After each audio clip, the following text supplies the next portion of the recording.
السلام عليكم مشاهدي قناتنا الكرام. ينظر الكثير خارج اليابان إلى مصارعة السومو على أنها مجرد صراعات بين رجال زائد الحجم يرتدون ما يشبه الحفاضات في القسم الأسفل من الجسم، ويحاولون دفع بعضهم البعض من أجل إخراج الخصم خارج دائرة الحلبة. ولكن في الحقيقة تعتبر مصارعة السومو واحدة من أشهر التقاليد اليابانية التي تحظى بشعبية كبيرة حتى يومنا هذا، وتمتلئ بمزيج من العادات والتقاليد والمهارات الرياضية وجزء كبير من التفاني والإخلاص. فهي تقليد وتراث يجمعون على وجوب الحفاظ عليه، وليس من السهل على الإطلاق أن تصبح مصارعا في رياضة السومو، فهم يخضعون لأنواع مختلفة من التدريبات الشاقة يمكن أن يراها العديد تدريبات قاسية جدا. واليوم في هذا الفيديو سنتعرف على حقائق لا تعرفها عن مصارعين السومو. هل تساءلتم لماذا يبذل مصارعي السومو كل هذا الجهد ويخاطرون بصحتهم؟ هل كل ذلك من أجل ممارسة هذه الرياضة ورفع تلك الكؤوس الكبيرة في النهاية فقط؟ الحقيقة لا، فيحصل الفائزون في البطولات على جوائز قيمة، فإن كل المتأهلين إلى كأس الإمبراطور يحصلون على دروع تذكارية وجائزة بقيمة 19,000 دولار، أما الفائز فيحصل على جائزة أكبر بكثير إضافة إلى مجموعة من الهدايا التي تقدمها شركات الرعاية. لا يستطيع مصارعي السومو قيادة السيارات الشخصية بسبب جسمهم البدين للغاية، الأمر الذي قد يتسبب في الكثير من الحوادث. فتم منع مصارعي السومو من القيادة منذ عدة سنوات بعد أن تسبب أحدهم بحادث خطير، ويتم نقل المصارعين عبر سيارة الأجرة أو بحافلات صغيرة خاصة، ومن يخالف ذلك يواجه عقوبات صارمة يمكن أن تصل إلى منعهم من ممارسة هذه الرياضة إلى الأبد. هل يمكن للفتيات أن تعجب برجل في غاية البدانة كمثل هؤلاء المصارعين؟ الحقيقة نعم، ففي اليابان تعتبر الفتيات الرجل البدين مثاليا بالفعل، فينظروا للسمنة التي لدى مصارع السومو على أنها تجسيد للرجولة المطلقة، وكل ذلك يظهر في الحملات الإعلانية التي تظهر فيها الفتيات إعجابهن بمصارع السومو. فمعايير الجمال تختلف بين دولة وأخرى. كل مصارع يبدأ مسيرته في مركز تدريب خاص بهذه الرياضة، وهناك يتلقى تدريبات شاقة جدا. يتم التدريب لمدة 5 ساعات يوميا في الصباح الباكر قبل تناول الطعام، ويقضي المصارعون يومهم في تأدية الأعمال المنزلية مثل تنظيف الغرف وغسيل الملابس والطبخ وخلافه، ولا يسمح إلا للمصارعين من المستويات العليا أو للمتزوجين بمغادرة تلك المراكز. كما أن المصارعين يقضون أول 3 سنوات في ذلك المكان بدون إنترنت.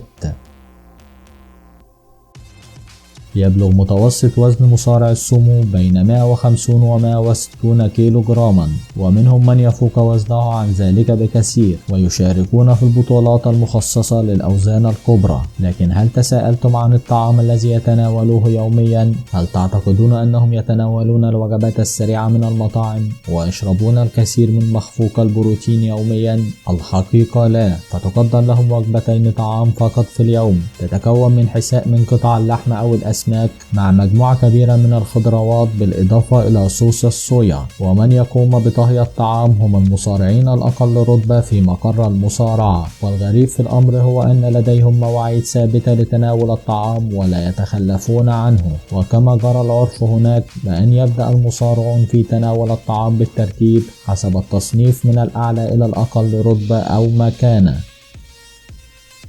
يعتبر المصارع كانيسيكي أثقل مصارع في تاريخ مصارعة السومو، يطلق عليه اسم شاحنة اللحم، وقد سبب له وزنه العديد من المضاعفات الصحية الخطيرة. وصل وزنه إلى 300 كيلو جرام. بعد اعتزاله أصبح رجل أعمال وشارك أيضا في بعض الأفلام السينمائية. ويأتي الأثقل من بعده في الوزن المصارع ياما الذي وصل وزنه إلى 270 كيلو جراما.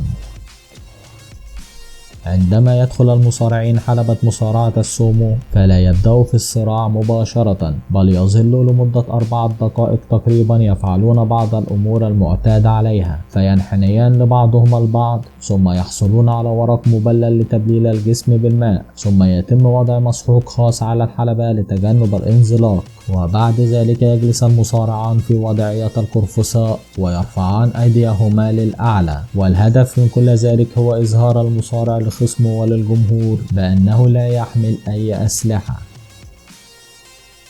من المستحيل عدم الحديث عن الملابس التي يرتديها مصارعي السومو، فلديهم ملابس خاصة يتم لفها حول منطقة الخصر.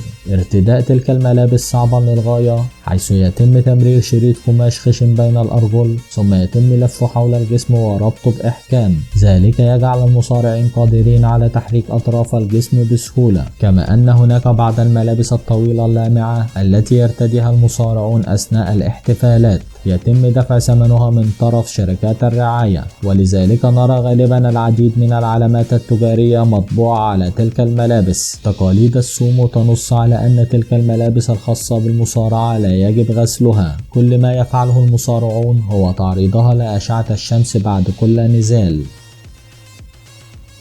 يهتم مصارعي السومو بشعرهم ويقومون بعمل قصة شعر تسمى رأس الحربة يستخدمها المصارعين عند المباراة، وينبغي على مصارعي السومو التحكم في سلوكهم وتصرفاتهم، فعندما يكون هناك نزاع فيجب أن يكونوا حكماء في اتخاذ القرارات الحكيمة والغير مندفعة، وخلال المباراة يجب أن يمتنعوا عن إظهار فرحهم بالفوز أو الإحباط عند الخسارة. أجسام مصارعي السومو الضخمة قد تجعل البعض يعتقد أنهم لا يهتمون سوى بالأكل والنوم فقط، ولكن هذا الأمر بعيد تماما عن الحقيقة، فحياة مصارع السومو صعبة وتحتوي على الكثير من الالتزام، فالتدريبات الجسدية التي يخضع لها المصارعون صعبة للغاية وليست سهلة أو بسيطة. كما أن أسلوب حياة مصارع السومو غير الهادف للثروة أو الشهرة، والذي لا يؤمن براتب شهري ثابت له سوى عندما يصبح في المراتب العليا في الرياضة، يضع مصارع السومو تحت ضغط كبير. ولا شك أن أسلوب حياة مصارع السومو ذي المرتبة المنخفضة جعل من تلك الرياضة مهنة أكثر منها مجرد لعبة رياضية، فهو مجبر على أن يقدم خدماته لمن يسبقه من الرياضيين الآخرين في المرتبة أو المستوى، ولا يحق له التذمر. وصحيا هناك الكثير من التحديات التي تواجه مصارعي السومو، وهم يعانون من مشاكل صحية خطيرة للغاية بسبب أوزانهم الزائدة، مثل مشاكل الكبد والكلى والاختلالات الهرمونية، مما يجعل أعمارهم تقل بمعدل 10 سنوات بالمقارنة مع الأشخاص العاديين.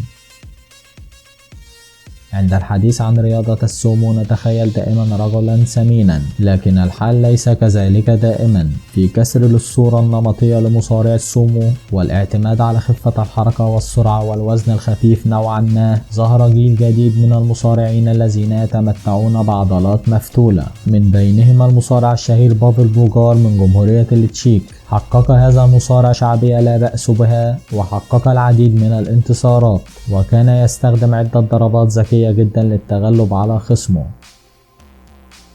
إذا كان المصارعون يتميزون بملابس خاصة، فإن الحكام أيضا لديهم ملابسهم الخاصة. يرتدي الحكام ملابس وطنية تقليدية. في المستويات الأولى يرتدي الحكم لباسا قطنيا ويبقى حافي القدمين، أما في المستويات العليا فيرتدي الحكام ملابس فاخرة. يحمل الحكام في المستويات العليا خناجر تقليدية مثبتة في أحزمتهم، والغاية من تلك الخناجر هي الزينة واحترام التقاليد القديمة فقط. شكرا لكم مشاهدي قناتنا الكرام، وإلى اللقاء.